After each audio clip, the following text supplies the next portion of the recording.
I'm sitting in a classroom full of 10 and 11-year-olds, and I can immediately see why the teacher has called me in. 6 kids are tilting so far back in their chairs, they're dangerously close to cracking their heads open. Several are slumped over their desks, while others find any excuse to get up and out of their chairs. Then there's one child hitting his head with a plastic water bottle. No one could sit still, and as a result, the teacher couldn't teach. And she's not alone. Veteran teachers everywhere are reporting changes in the development of children in the past 30 years. Here are 3 alarming trends. Number 1 issue, children are having trouble paying attention in school. One teacher reports that in the past, she was able to teach the whole classroom as a whole, and maybe had 1 or 2 kids that had difficulty paying attention. Now, on a good day, at least 8 out of those 26 kids are having trouble. Spatial awareness is being affected. A director of a preschool for over 40 years tells me, "I don't remember this being an issue in the past, but kids are literally running into each other and into the walls. At least 3 times a day, a child will fall out of the chair and onto the ground." Kids are getting much more easily frustrated, crying at the drop of the hat, even in the upper grades. So what is going on? Why the rise in sensory and motor issues in the past 30 years? As a pediatric occupational therapist, it is my job to study these trends and try to make sense of them. We did a study in an elementary school and looked at core strength and compared this to standardized norms from 1984, my generation. Then we looked at normal balance reactions. When we combined the 2 scores, we found only 1 out of every 12 children today could meet the averages from the kids of the 1980s. Only 1 out of every 12. Why? Because we are seriously reducing and restricting children's movement opportunities and is wreaking havoc on their neurological systems. They are going to school with bodies less prepared to learn than ever before in history. It is becoming increasingly rare to find children playing outdoors, rolling down hills, spinning in circles just for fun, and climbing trees. We've taken away merry-go-rounds and teeter-totters. We've shortened the length of recess from full-hour sessions to a mere 20 minutes if kids are lucky. All of this is affecting their development.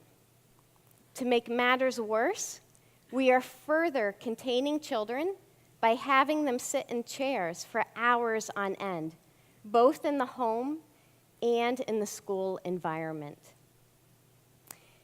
This is due to an overemphasis on highly structured activities and academics. And don't get me started on screen time. We need to allow them to move in all different directions, rapidly and frequently throughout the day. They need to move that fluid back and forth in the inner ear to stimulate the hair cells in there.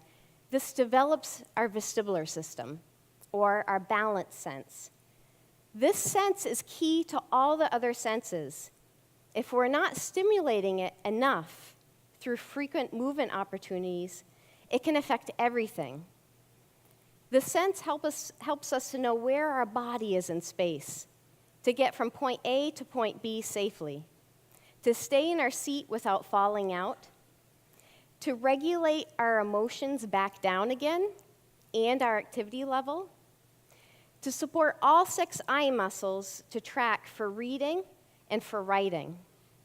And it turns a reticular activating system on in the brain to tune in. Most children are walking around with underdeveloped vestibular systems due to our sedentary lifestyles. This is becoming a big problem for attention. How do we rectify this issue? How do we get more movement opportunities for children? Here are 3 ways to get started.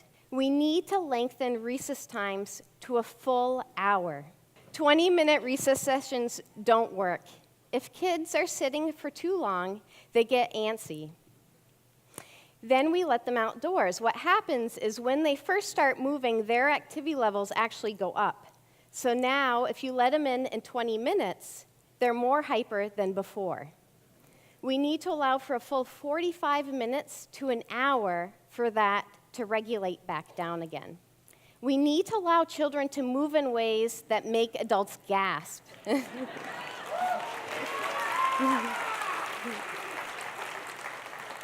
They need to swing daringly high. They need to go upside down. They need to spin in circles and fall on the ground. They need to jump off things, and yes, we do need to let them climb trees to new heights. Now, if we consistently keep them from stimulating the senses in more extreme ways, we become the barrier to child development. We must get them outdoors. The natural environment challenges yet calms the senses. It organizes the brain. This lays the foundation for learning. We need to allow children to play outdoors at least 3 hours every single day. This is in order to reap the many developmental benefits, but also to maintain them. So let us always remember this. In order for children to learn, they need to be able to pay attention. In order to pay attention, we must let them move. Thank you.